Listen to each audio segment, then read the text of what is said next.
ನಮಸ್ಕಾರ ವೀಕ್ಷಕರೇ, ಎಲ್ಲರಿಗೂ ಸ್ವಾಗತ. ವೀಕ್ಷಕರೇ, ನಾನು ನಿಮ್ಮ ಸಂದೀಪ್ ಗೌಡ.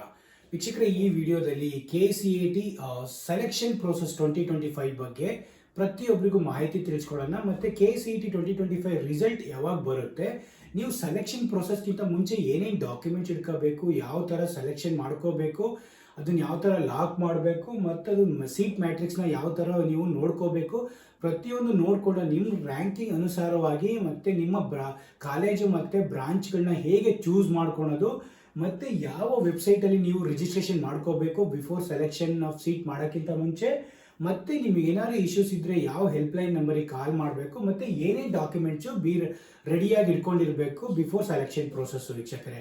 ಹಾಗಾಗಿ ಪ್ರತಿಯೊಂದು ಇನ್ಫಾರ್ಮೇಷನ್ ಈ ವಿಡಿಯೋದಲ್ಲಿ ನೋಡ್ತಾ ಹೋಗೋಣ. ಪ್ರತಿಯೊಬ್ಬರಿಗೂ ಎಲ್ಲ ಎಜುಕೇಷನ್ ಪೀಪಲ್ ಅಂದರೆ ಯಾರ್ಯಾರು CET ಬರೆದಿದ್ದೀರೋ ಅಥವಾ ಯಾರ್ಯಾರು CET ಬರಿಬೇಕು ಅಂತ ಮುಂದೆ ಇರ್ತಾರಲ್ಲ, ಅವರಿಗೆಲ್ಲ ಪ್ರೋಸೆಸ್ಸು ಹೇಗೆ ಅಂತ ತಿಳ್ಕೋಬೇಕು ಅನ್ನೋ ಪ್ರತಿಯೊಬ್ಬರು ಈ ಥರ ಎಲ್ಲ ಈ ವಿಡಿಯೋನ ಫುಲ್ ನೋಡಿ ವೀಕ್ಷಕರೇ. ಯಾರ್ಯಾರು ನನ್ನ ಫಸ್ಟ್ ಟೈಮ್ ವಿಡಿಯೋ ನೋಡ್ತಿದ್ರೆ ಎಲ್ಲರೂ ಪ್ರತಿಯೊಬ್ಬರು ಸಬ್ಸ್ಕ್ರೈಬ್ ಮಾಡ್ಕೊಳ್ಳಿ.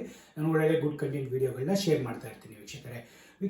ಈಗ KCET ಅಂದರೆ ಕರ್ನಾಟಕ ಎಂಟ್ರೆನ್ಸ್ ಎಕ್ಸಾಮ್ನ ನೀವು ಇಂಜಿನಿಯರಿಂಗ್ ಅಥವಾ ಯಾವುದೇ ಫಾರ್ಮಾ ಅಥವಾ ಯಾವುದೇ ಮೆಡಿಕಲಿಗೆ ಹೋಗಬೇಕು ಅಂದ್ರೂ ನೀವು ಈಗ ಎಂಟ್ರೆನ್ಸ್ ಎಕ್ಸಾಮ್ನ ಬರೆದಿರ್ತೀರ. ಆ ಎಂಟ್ರೆನ್ಸ್ ಎಕ್ಸಾಮ್ ರಿಸಲ್ಟು ಈ ಸರಿಯ May 12 to 20 ಅಂದರೆ ನಿಮ್ಗೆ ಆಲ್ಮೋಸ್ಟ್ May 15-18 ಒಳಗಡೆ ನಿಮಗೆ ರಿಸಲ್ಟು ಬರುತ್ತೆ ವೀಕ್ಷಕರೇ. ಆ ರಿಸಲ್ಟ್ ಬರೋದ್ರೊಳಗೆ ನೀವು ಇಷ್ಟು ಪ್ರೊಸೆಸ್ನ ಮಾಡಿ ಇಟ್ಕೊಂಡಿದ್ರೆ ನಿಮಗೆ ತುಂಬಾ ಪ್ರೊಸೆಸ್ ಅದು ಇದನ್ನು ಹೋಗಿ ಇದೆಲ್ಲ ಇನ್ಫಾರ್ಮೇಷನ್ ಪ್ರತಿಯೊಂದು ನಾನು ಏನೇ ಸ್ಟೆಪ್ ಬೈ ಸ್ಟೆಪ್ ಹೇಳ್ತೀನಿ ಅದೆಲ್ಲ ಮಾಡಿ ಇಟ್ಕೊಂಡಿದ್ರೆ ನೀವು ಚೂಸ್ ಮಾಡೋಕ್ಕೂ ನಿಮಗೆ ಈಸಿ ಆಗುತ್ತೆ. ನೀವು ಒಂದು ಸ್ವಲ್ಪ ರಿಸರ್ಚ್ ಮಾಡಿ ಬೆಸ್ಟ್ ಕಾಲೇಜು ಬೆಸ್ಟ್ ಕೋರ್ಸ್ಗಳನ್ನ ನಿಮ್ಮ ರ್ಯಾಂಕಿಂಗ್ ಅನುಗುಣವಾಗಿ ತಗೋಬೋದು. ಇನ್ನೊಂದು ಎಲ್ಲ ಈ ಸೆಲೆಕ್ಷನ್ ಪ್ರೊಸೆಸ್ ಇರೋದ್ರಿಂದ ನಿಮ್ಮ ಅದೃಷ್ಟ ಚೆನ್ನಾಗಿದ್ದರೆ ನಿಮ್ಮ ಒಂದು ರ್ಯಾಂಕ್ ವೆರಿ ಬ್ಯಾಡ್ ಇದ್ರೂ ಒಂದು ಟೈಮಲ್ಲಿ ವೆರಿ ಗುಡ್ ಕಾಲೇಜ್ ಸಿಗ್ಬೋದು ಅಥವಾ ವೆರಿ ಗುಡ್ ಬ್ರಾಂಚ್ ಸಿಗ್ಬೋದು. ಅದನ್ನು ಮೈಂಡಲ್ಲಿ ಇಟ್ಕೊಂಡು ಇವೆಲ್ಲ ಪ್ರತಿಯೊಂದನ್ನು ನೀವು ಎಲ್ಲ ಸಿದ್ಧತೆ ಮಾಡ್ಕೊಂಡಿದ್ರೆ ನಿಮ್ಮ ಕಾಲೇಜುಗಳಿಗೆ ಸೆಲೆಕ್ಷನ್ ಪ್ರೋಸೆಸ್ ಆಗಲಿ ಮತ್ತು ಬೆಸ್ಟ್ ಕೋರ್ಸ್ಗಳನ್ನ ಚೂಸ್ ಮಾಡೋದಾಗಲಿ ನಿಮಗೆ ಬೆನಿಫಿಟ್ ಆಗುತ್ತೆ ವೀಕ್ಷಕರೇ. ನಾನು ಮೊದಲೇ ಹೇಳ್ದಂಗೆ ಫಸ್ಟು ಈ ವೆಬ್ಸೈಟ್ ಡೀಟೇಲ್ಸ್ ನಿಮಗೆ ಆಲ್ರೆಡಿ ಗೊತ್ತಿರುತ್ತೆ. ನೀವು ಅಡ್ಮಿಟ್ ಕಾರ್ಡ್ ಎಲ್ಲ ಇದು ಮಾಡ್ಕೋಬೇಕಾದ್ರೆ ಇದರಲ್ಲೆಲ್ಲ ಡೀಟೇಲ್ಸ್ ನೋಡಿರ್ತಾರೆ. ಗೊತ್ತಿಲ್ಲ ಅಂದ್ರೂ ನಿಮಗೆ CET-online.ಕರ್ನಾಟಕ ಗೌರ್ಮೆಂಟ್ ವೆಬ್ಸೈಟಿಗೆ ಹೋಗ್ಬಿಟ್ಟು ಅಲ್ಲಿ ಪ್ರತಿಯೊಂದು CET ಇನ್ಫಾರ್ಮೇಷನ್ ರಿಲೇಟೆಡ್ ಲಿಂಕ್ಸ್ ಎಲ್ಲ ಇರ್ತವೆ, ಅದನ್ನು ನೋಡ್ಕೊಳ್ಳಿ. ಬಿಕಾಸ್ ಎವ್ರಿಬಡಿ ಎಜುಕೇಟೆಡ್ ಪೀಪಲ್ ಆಗಿರೋದ್ರಿಂದ ನಿಮಗೆಲ್ಲ ಗೊತ್ತಿರುತ್ತೆ. ಈಗೆಲ್ಲ ಸರ್ಚ್ ಮಾಡಿ ಡಿಜಿಟಲ್ ಇಲ್ಲೆಲ್ಲ ಇರೋದ್ರಿಂದ ನೀವು ಏನು ನೋಡಿಟ್ಟು ಇನ್ನೊಬ್ರನ್ನ ಕೇಳಬೇಕು ಅನ್ನೋ ಅವಶ್ಯಕತೆ ಇರಲ್ಲ. ಎಲ್ಲ ಡಿಜಿಟಲಿ ಅವೈಲೇಬಲ್ ಇರುತ್ತೆ. ಏನಿಗೆ ಈ ವೆಬ್ಸೈಟ್ ಓಪನ್ ಮಾಡಿ ನೋಡ್ತಾ ಇದ್ರೆ ಅವರು ಡೇಟ್ ಅನೌನ್ಸ್ ಮಾಡ್ತಾರೆ ರಿಸಲ್ಟು, ಅಷ್ಟರೊಳಗೆ ನೀವು ಇದೆಲ್ಲ ಇನ್ಫಾರ್ಮೇಷನ್ನ ಎಲ್ಲ ರೆಡಿ ಮಾಡಿ ಇಟ್ಕೊಬೋದು. ಫಸ್ಟ್ ನೀವು ಮಾಡಬೇಕಾಗಿರೋದು ರಿಜಿಸ್ಟ್ರೇಷನ್ನು. ಇಲ್ಲಿ ಹೋಗ್ಬಿಟ್ಟು ನೀವು ನಿಮ್ಮದು CET ಕಾರ್ಡು ಅಥವಾ ಇಯರು ಪ್ರತಿಯೊಂದು ನಿಮ್ದೆಲ್ಲ ಇನ್ಫಾರ್ಮೇಷನ್ ಇರುತ್ತಲ್ಲ, CET ಅಡ್ಮಿಟ್ ಕಾರ್ಡ್ ಎಲ್ಲ ಅದೆಲ್ಲ ಇನ್ಫಾರ್ಮೇಷನ್ ಇದ್ದರೆ ನೀವು ಹೋಗಿ ಈ ಪೋರ್ಟಲ್ಗೆ ರಿಜಿಸ್ಟ್ರೇಷನ್ ಮಾಡ್ಕೊಬೋದು. ರಿಜಿಸ್ಟ್ರೇಷನ್ ಏನೇ ಪ್ರೊಸೆಸ್ ಬೇಕು ಅಂದರೆ ಕಮೆಂಟ್ ಮಾಡಿ ಹೆಲ್ಪ್ ಮಾಡ್ತೀನಿ. ನಿಮಗೆ ಬ್ರಾಂಚು ಮತ್ತು ಕೋರ್ಸು ಯಾವ ಕಾಲೇಜು ಅದನ್ನು ಚೂಸ್ ಮಾಡೋದೇನಾದ್ರು ಇನ್ಫಾರ್ಮೇಷನ್ ಬೇಕಂದರೆ ನಾನು ಆಲ್ರೆಡಿ ನನ್ನ ಚಾನಲ್ ಇನ್ನೊಂದು ವಿಡಿಯೋ ಮಾಡಿದ್ದೀನಿ, ಆ ವಿಡಿಯೋನು ನೋಡಿ ಡಿಸ್ಕ್ರಿಪ್ಷನಲ್ಲಿ ಆ ವಿಡಿಯೋನು ಹಾಕಿರ್ತೀನಿ ವೀಕ್ಷಕರೇ. ಫಸ್ಟು ರಿಜಿಸ್ಟ್ರೇಷನ್ ಈ ವೆಬ್ಸೈಟಿಗೆ ಹೋಗಿ ನೀವು ರಿಜಿಸ್ಟ್ರೇಷನ್ ಮಾಡ್ಕೋಬೇಕು. ಒನ್ಸ್ ರಿಜಿಸ್ಟ್ರೇಷನ್ ಆದಮೇಲೆ ಡಾಕ್ಯುಮೆಂಟ್ಸು ಫಸ್ಟ್ ನೀವು ಡಾಕ್ಯುಮೆಂಟ್ನ ರೆಡಿ ಮಾಡಿ ಇಟ್ಕೋಬೇಕು. ಯಾವ್ಯಾವ ಡಾಕ್ಯುಮೆಂಟ್ ಇಟ್ಕೋಬೇಕು ನೀವು SSLC marks card, PUC marks card, KCET admit card ಪ್ರತಿಯೊಂದನ್ನು ನೀವು ಜೆರಾಕ್ಸ್ ತೆಗೆದು 2 ಕಾಪಿ ಜೆರಾಕ್ಸ್ ತೆಗೆದು ಇಟ್ಕೊಳ್ಳಿ ವೀಕ್ಷಕರೇ. ಅದಾದಮೇಲೆ ಸ್ಟಡಿ ಸರ್ಟಿಫಿಕೇಟು, ನಿಮ್ಮ ಮಾರ್ಕ್ಸ್ ಕಾರ್ಡ್ನೆಲ್ಲ ಅವರಿಗೆ ಕಾಲೇಜ್ಗಳಿಗೆ ಒರಿಜಿನಲಿನೂ ತೊಗೊಬಿಡ್ತಾರೆ. ಒಬ್ಬೊಬ್ಬರು 1 year ಆದಮೇಲೆ ವಾಪಸ್ ಕೊಡ್ತಾರೆ. Study certificate must and should ಹೋಗಿ ಅದನ್ನು ಫಾರ್ಮ್ ಸಿಗುತ್ತೆ, ಅಲ್ಲಿ ಹೋಗಿ ಬರ್ಸ್ಕೊಂಡು ಕಾಲೇಜಲ್ಲಿ ಬರ್ಸ್ಕೊಬನ್ನಿ ಅದನ್ನು. ಅದಾದಮೇಲೆ KCET ಅಪ್ಲಿಕೇಶನ್ ಫಾರ್ಮ್ ಫಿಲ್ ಮಾಡಿದರೆ ಅದು ಪ್ರಿಂಟ್ಔಟು, ಮತ್ತು ಫೀಸ್ ಪೇ ಮಾಡಿದರೆ ನೀವೇನಾದ್ರು ಅದಕ್ಕೆ ಫೀಸ್ ಪೇ ಮಾಡಿರ್ತಾರಲ್ಲ ಫೀಸ್ ಪೇಮೆಂಟ್ ರೆಸಿಪ್ಟು, ಮತ್ತು ಫೋಟೋ ಪಾಸ್ಪೋರ್ಟ್ ಸೈಜ್ ಫೋಟೋ 2 ಇಟ್ಕೊಂಡಿರಿ. ಅದಾದಮೇಲೆ ಆಧಾರ್ ಕಾರ್ಡು ಅಥವಾ ಇನ್ಯಾವುದಾದ್ರು ವ್ಯಾಲಿಡ್ ಗೌರ್ಮೆಂಟ್ ID ಪ್ರೂಫ್ನು ಒಂದೊಂದು 2 ಸೆಟ್ನ ನೀವು ಜೆರಾಕ್ಸ್ ಮಾಡಿ ಇಟ್ಕೊಳ್ಳಿ. ಅದಾದಮೇಲೆ ನೀವು ಏನಾದರೂ ಇದು ಸ್ಪೆಸಿಫಿಕ್ ಕ್ಯಾಸ್ಟ್ ಇದೆಯಾ ಅದರಲ್ಲಿ, ಈಗ SC STಗಳಿಗೆಲ್ಲ ಸ್ಪೆಸಿಫಿಕ್ ಕ್ಯಾಸ್ಟ್ಗಳಿಗೆ ನಿಮಗೆ ಬೇರೆ ಬೇರೆ ಸರ್ಟಿಫಿಕೇಟು ಒಂಥರ ಕಾಲೇಜ್ಗಳು ಒಳ್ಳೊಳ್ಳೆ ಸಿಗ್ತವೆ, ಒಳ್ಳೊಳ್ಳೆ ಕ್ಯಾಟಗರಿ ಸಿಗ್ತವೆ. ಹಾಗಾಗಿ ನೀವು ಕ್ಯಾಸ್ಟ್ ಸರ್ಟಿಫಿಕೇಟು ಅಥವಾ ನೀವು ರೂರಲ್ ಓದಿದ್ದೀರಾ, ಕನ್ನಡ ಮೀಡಿಯಮಲ್ಲಿ ಓದಿದ್ದೀರಾ, ಕನ್ನಡ ಮೀಡಿಯಂ ಸರ್ಟಿಫಿಕೇಟು, ರೂರಲ್ ಓದಿದರೆ ರೂರಲ್ ಸರ್ಟಿಫಿಕೇಟು ಎಲ್ಲ ನೀವು ಸರ್ಟಿಫಿಕೇಟ್ ಎಲ್ಲ ನಿಮಗೆ ಜೆರಾಕ್ಸ್ ಆಫೀಸಲ್ಲಿ ಹೋದ್ರೆ ಇವೆಲ್ಲ ಕಾಪಿ ಸಿಗ್ತವೆ. ಅದರಲ್ಲೇ ಹೋಗಿ ತಗೊಂಡು ಅದನ್ನೆಲ್ಲ ಬರ್ಸ್ಕೊಂಡು ನೀವು ಅಟೆಸ್ಟೇಷನ್ ಮಾಡಿಸ್ಕೋಬೇಕು. ನಿಮ್ಮ ಕಾಲೇಜ್ಗಳಲ್ಲೇ ಮಾಡಿಸ್ಕೊಳ್ಳಿ ಅಟೆಸ್ಟೇಷನ್ನು, ಅಥವಾ ನಿಮ್ಮ ತಾಲೂಕು ಆಫೀಸ್ಗಳಲ್ಲಿ ಅಲ್ಲೂ ಹೋದ್ರೂ ನಿಮಗೆ ಅಟೆಸ್ಟೇಷನ್ ಮಾಡಿಸ್ಕೊಡ್ತಾರೆ. ಅದಾದಮೇಲೆ ನಿಮಗೆ ಇನ್ಕಮ್ ಸರ್ಟಿಫಿಕೇಟು, ಯಾರು ಬಿಲೋ 1 lakh 1 year ಇದ್ದೀರಾ ಅವರು ಇನ್ಕಮ್ ಟ್ಯಾಕ್ಸ್ ಸರ್ಟಿಫಿಕೇಟ್ ಮಾಡಿಸ್ಕೊಳ್ಳಿ. ಸ್ಪೆಷಲ್ ಕ್ಯಾಟಗರಿ NCC ಆಗಲಿ ಅಥವಾ ಸ್ಪೋರ್ಟ್ಸ್ ಕೋಟಾ ಆಗಲಿ ಅವರು ಕೂಡ ಪ್ರತಿಯೊಂದು ಸ್ಪೆಷಲ್ ಕ್ಯಾಟಗರಿ ಸರ್ಟಿಫಿಕೇಟ್ನ ಇಟ್ಕೊಂಡಿರಿ ವೀಕ್ಷಕರೇ. ಅದಾದಮೇಲೆ ಟ್ರಾನ್ಸ್ಫರ್ ಸರ್ಟಿಫಿಕೇಟ್ PUCದು ಟ್ರಾನ್ಸ್ಫರ್ ಸರ್ಟಿಫಿಕೇಟ್ನ ಅದನ್ನು ಬರ್ಸ್ಕೊಬಂದು ಇಟ್ಕೊಂಡಿರಿ.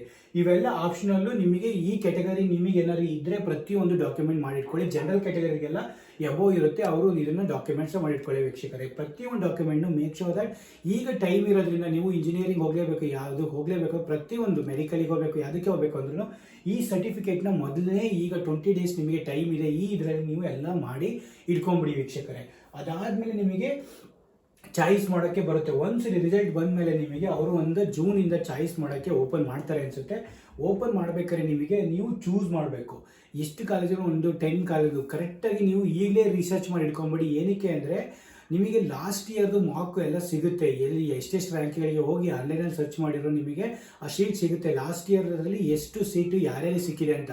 ನೀವು ನಿಮ್ಮ ರ್ಯಾಂಕಿಗೆ ಅನುಗುಣವಾಗಿ one of the best 10 colleges plus 10 ಬ್ರಾಂಚಸ್ನ ನೀವು ಕರೆಕ್ಟಾಗಿ ಆ ಕಾಲೇಜಿಗೆ ಲೆಟ್ಸೆ ಆ ಕಾಲೇಜಸಲ್ಲಿ ಯಾವ ಬ್ರಾಂಚು ABC 3 ಬ್ರಾಂಚ್ ನೇಮ್ಗಳನ್ನ ಇಟ್ಕೊಳ್ಳಿ.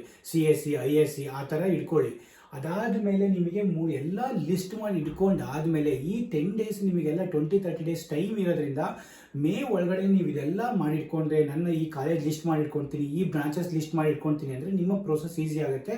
ಆವಾಗ ನಿಮಗೆ ಗಡಿಬಿಡಿ ಇರಲ್ಲ, ನಿಮ್ಮದು ಸ್ಮೂತಾಗಿ ಯಾವ್ದಾದ್ರು ಒಂದು ಬೆಸ್ಟ್ ಕಾಲೇಜು ನಿಮಗೆ ಆಗುತ್ತೆ ವೀಕ್ಷಕರೇ. ಅದಾದಮೇಲೆ ಒನ್ಸ್ ನೀವು ಅಲಾಟ್ ಮಾಡಬೇಕಾದ್ರೇ ಅಲ್ಲಿ ನಿಮಗೆ ಸೀಟ್ ಮ್ಯಾಟ್ರಿಕ್ಸ್ ಶೀಟೇ ಕೊಟ್ಟಿರ್ತಾರೆ ವೀಕ್ಷಕರೇ.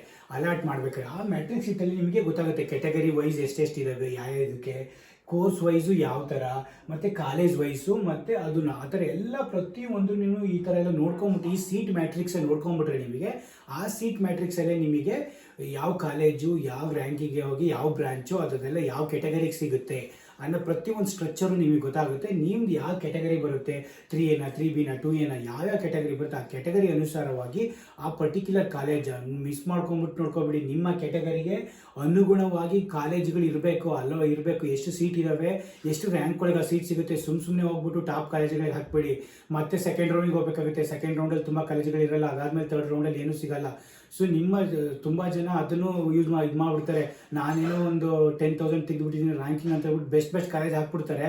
ಆ ಬೆಸ್ಟ್ ಕಾಲೇಜಲ್ಲಿ ಅವ್ರ ಕ್ಯಾಟಗರಿಗಿರಲ್ಲ, ಮತ್ತು ಆ ಬೆಸ್ಟ್ ಕಾಲೇಜ್ಗಳಲ್ಲಿ ಇಷ್ಟು ಲಿಮಿಟೆಡ್ ಸೀಟ್ಸ್ಗಳಿರ್ತವೆ, ಆ ಕ್ಯಾಸ್ಟರಿಗೆ ಸಿಗಲ್ಲ. ಅದನ್ನು ನೋಡ್ಕೊಳ್ಳಿ.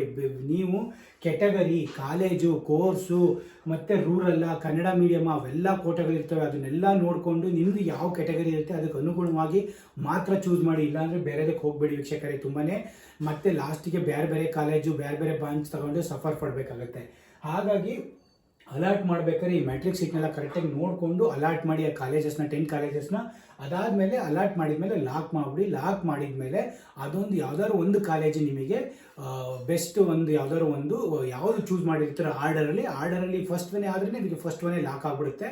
ಅದಾಗಿದ ತಕ್ಷಣ ನೀವು ಫೀಸ್ ಪೇ ಮಾಡಿಬಿಟ್ಟು ಮತ್ತು ಹೋಗಿ ಕಾಲೇಜಿಗೆ ಹೋಗಿ ಅಡ್ಮಿಷನ್ ಆಗಬೇಕು ವೀಕ್ಷಕರೇ.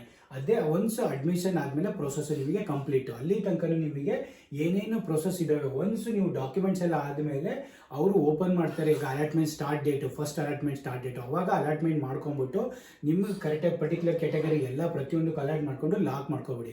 ಅವರು ಅದಾದಮೇಲೆ ಒಂದು 5-10 ಡೇಸ್ಗೆಲ್ಲ ನಿಮಗೆ ಶೀಟ್ನ ಅನೌನ್ಸ್ ಮಾಡ್ತಾರೆ. ಒನ್ಸ್ ಸೀಟ್ ಅನೌನ್ಸ್ ಮಾಡಿದ್ಮೇಲೆ ನಿಮಗೆ ಓಕೆ ಆದರೆ ಮಾತ್ರ ಅಡ್ಮಿಷನ್ ಆಗಿ, ಓಕೆ ಆಗಲಿಲ್ಲ ಅಂದರೆ ಸೆಕೆಂಡ್ ರೌಂಡಿಗೆ ಮತ್ತೆ ಹೋಗಿ ಸೆಕೆಂಡ್ ರೌಂಡಿಗೆ ಮತ್ತೆ ಎನೇಬಲ್ ಮಾಡ್ತಾರೆ ಎಷ್ಟು ಕಾಲೇಜು ಎಷ್ಟು ಸೀಟ್ ಉಳ್ಕೊಂಡಿದ್ದಾವೆ ಅಂತ ಹೇಳ್ಬಿಟ್ಟು. ಏನಕ್ಕೆ ಅಂದರೆ ಫಸ್ಟ್ ಆದಮೇಲೆ ಅವ್ರು ಅಡ್ಮಿಷನ್ಗೆ ಟೈಮ್ ಕೊಟ್ಟಿರ್ತಾರೆ, ಒಂದು 10 days ಅಥವಾ 5 days ಅಷ್ಟರೊಳಗೆ ಅಡ್ಮಿಷನ್ ಆಗಬೇಕು. ಯಾರು ಆಗಿಲ್ಲ ಅದೆಲ್ಲ ಮತ್ತೆ ಲಿಸ್ಟ್ ಕೌಂಟ್ ಬರುತ್ತೆ, ನಮ್ದು ಇಷ್ಟು ಕಾಲೇಜ್ ಪೆಂಡಿಂಗ್ ಇದೆ ಅಂತ ಹೇಳ್ಬಿಟ್ಟು.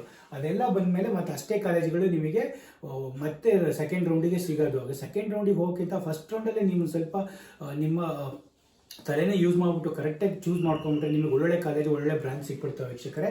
ಹಾಗಾಗಿ ನಿಮಗೆ ಚೂಸ್ ಮಾಡಬೇಕಾದ್ರೆ ನೋಡಿಕೊಂಡು ಎಕ್ಸಾಕ್ಟಾಗಿ ಕರೆಕ್ಟಾಗಿ ಚೂಸ್ ಮಾಡಿ. ಅಥವಾ ಯಾರೇ ಫ್ರೆಂಡ್ಸ್, ನಿಮ್ಮ ಫ್ಯಾಮಿಲಿ ಇಂಜಿನಿಯರ್ಸ್ ಹುಡುಗರು ಯಾರೇ ಇದ್ರೂ ಕೇಳಿಕೊಂಡು ಸ್ವಲ್ಪ ಕಾಲೇಜಿನ ಬ್ರಾಂಚಸ್ನ ಕೇಳಿಕೊಂಡು ಇದು ಮಾಡಿ. ನಾನು ಏನೇ ಬ್ರಾಂಚಸ್ ಬಗ್ಗೆ ಕಾಲೇಜ್ ಬಗ್ಗೆ ಏನೇ ಬೇಕಂದ್ರೆ ನಂದು ಆಲ್ರೆಡಿ ಒಂದು ವಿಡಿಯೋ ಇದೆ, ಏನೇ ಬೇಕಂದ್ರೆ ಕಮೆಂಟ್ ಮಾಡಿ ಅದು ಹೆಲ್ಪ್ ಮಾಡ್ತೀನಿ ವೀಕ್ಷಕರೇ.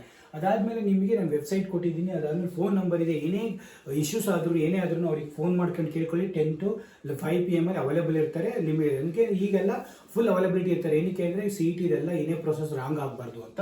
ಅದಾದಮೇಲೆ ಡಾಕ್ಯುಮೆಂಟ್ಸ್ ಎಲ್ಲ ನಾನು ಕೊಟ್ಟಿದ್ದೀನಿ ಕರೆಕ್ಟಾಗಿ. ಪ್ರತಿಯೊಂದು ಡಾಕ್ಯುಮೆಂಟ್ಸ್ನೆಲ್ಲ ಫಸ್ಟ್ ಮಾಡ್ಕೊಂಬಿಡಿ ಎಲ್ಲಿ ನೀವು ಯಾವುದೇ ಇದಕ್ಕೆ ಹೈಯರ್ ಎಜುಕೇಷನ್ಗೆ ಹೋಗಬೇಕು ಅಂದರೆ ವೀಕ್ಷಕರೇ. ಓಕೆ, ಇಷ್ಟೆಲ್ಲ ಇನ್ಫಾರ್ಮೇಷನ್ ಕೊಟ್ಟಿದ್ದೀನಿ. ಏನೇ ಇನ್ಫಾರ್ಮೇಷನ್ ಇದ್ರೂ ನಾನು ಕಮೆಂಟ್ಸ್ ಮಾಡಿ ನಾನು ಹೆಲ್ಪ್ ಮಾಡ್ತೀನಿ ವೀಕ್ಷಕರೇ. Thank you so much guys, take care, bye.